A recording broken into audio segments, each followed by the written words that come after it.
Hi everyone, welcome back to my channel. I'm Renaka and this is a safe place where we talk about mental health, well-being and how to level up in your life, especially if you're a woman. Today's topic is in continuation with my previous video about mother's wound, and if you haven't seen my last video about what other signs that you might be having mother's wound, the link is here. But today's topic is about what are the potential reasons that you might be having the mother wound. So here are 5 potential reasons that could be the reason why you might be having mother's wound. It has been found that a child from the age of 1 to the age of 6 or 7 is the crucial time where the child is developing and understanding and learning, absorbing. Most of their learning is done during this time, and that is the reason why a mother's role during this time becomes very, very important.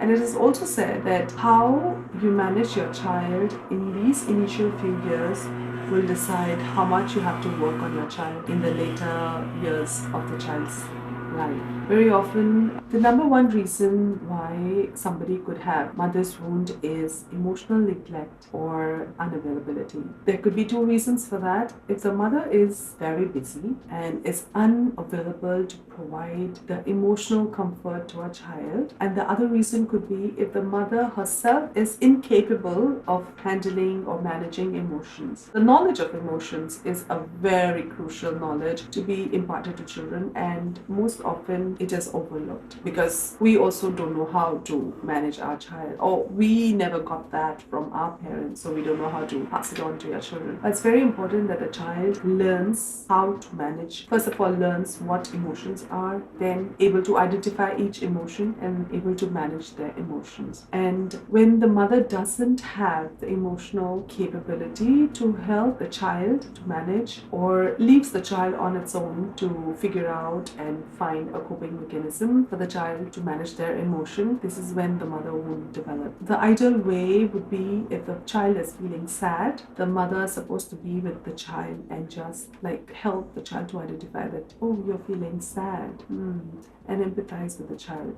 You don't always have to give solution for everything, but just being there with the child is usually enough for the child to understand and have that comfort, emotional comfort that the child requires from the age of 1 to the age of 6. The second reason is lack of validation and lack of support. These children who did not get the required validation from their mother grow up to be adults who seek validation from outside. It is these crucial years, 1 to 6, is when the child is supposed to be validated, be supported by the mother, and the child is supposed to be boosted with a lot of encouragement and a lot of support, so that naturally the child is able to understand and develop a lot of self-confidence when they grow up as an adult. When that is lacking, it leads to an individual, an adult, who usually seeks out validation from outside. The next reason could be body image issues, and again this could be because the mother herself has body image issues, and which is now transferred to the child because that is the normal for the child. And the second could be if the mother considers her child not to be as how she wanted it to be. So sometimes women mothers have a sense of a child, and if the child is not meeting that expectation, they kind of criticize the child and forces the child to get into a specific mold which is accepted by society. This leaves a tremendous emotional scar in a child's brain and mind. So these children, when they grow up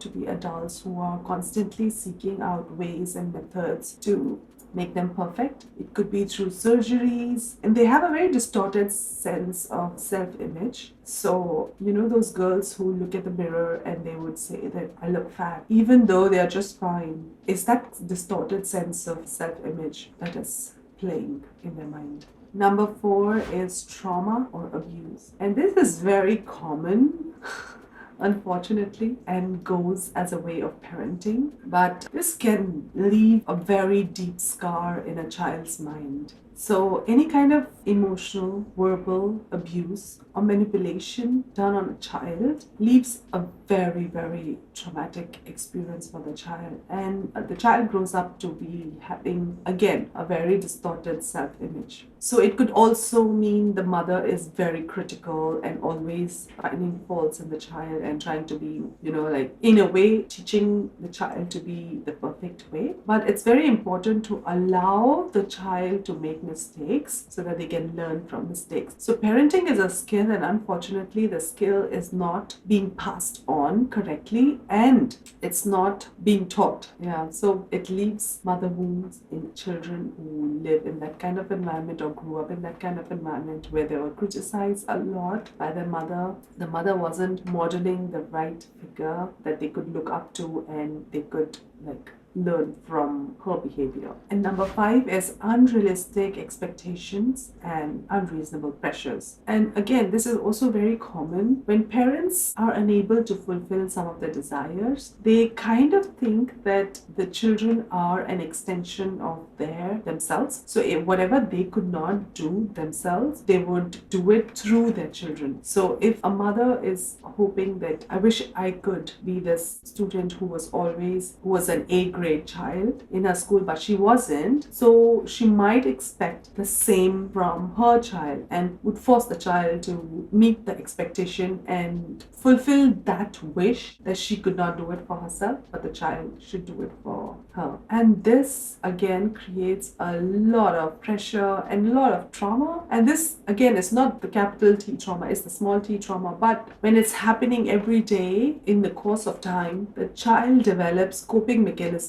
which are good for survival at that stage. But when they become an adult, these coping mechanisms, they really limit that person or that adult to achieve their full potential. And so it is very important that we unlearn these coping patterns so that we can achieve the things that we want and we are able to live the best life that is possible. And also to break the cycle of trauma that is happening between parents to their children and from their children to their children. We can stop that and we can create a new cycle of healthy parenting, healthy children with less mental disorders and healthy coping mechanisms. Yeah, so I hope you like this video. If you find this useful, do share it with your friends and subscribe to my channel if you wish to see more such videos. I'll see you next time in my next video. Until then,